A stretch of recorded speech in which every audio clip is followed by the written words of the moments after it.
ዳዕዋ ያደረገ እሱ የእርድ ስነ ስርዓት በእስልምና ውስጥ አለ አይደለ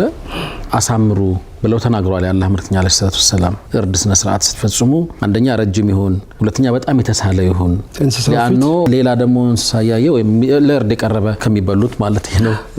እነሱ ባሉበትም እንደዚሁ አይሞርድ መሰል ስርዓቶች አሉ እስልምና ውስጥ ራሱን የቻለ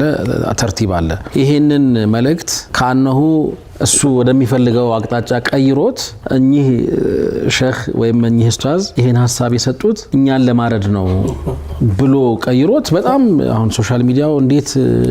ደስ የማይል ነገር ነበር ግን በርግጥ እንደሚደረጉ አንዳንድ ደሞ ኃላፊነት የሚሰማቸው ሙስሊም ያልሆኑ ታዋቂ ሰዎች እምነቱ ማካቢ ያሉ ወንድሞች በተወሰነ መልኩ ነገሩን በቃ መልክ ለማስያዝ ሙከራ አደረጉ አሁን ይሄ ከባድ የጥፋት መልእክት ነው ለሰዎች hatta ያ እንኳን መልእክት አቅራቢ በዚህ እንኳን ደረጃ ቢናገር ሐሻው ከላ እንደው አልተናገረም ግን በዚህ እንኳን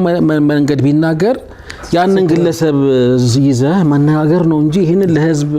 ምን ታስቦ ነው እስላሞች እንዲናቸው ሎ ይሄ ኃላፊነት ከሚሰማው ሰው የሚጠበቅ አይደለም ሰሞኑን አሁን ባነሱት ነው ታማኝ መስሎ ባሉት ነው አሁን ይሄን ያነሳ ነው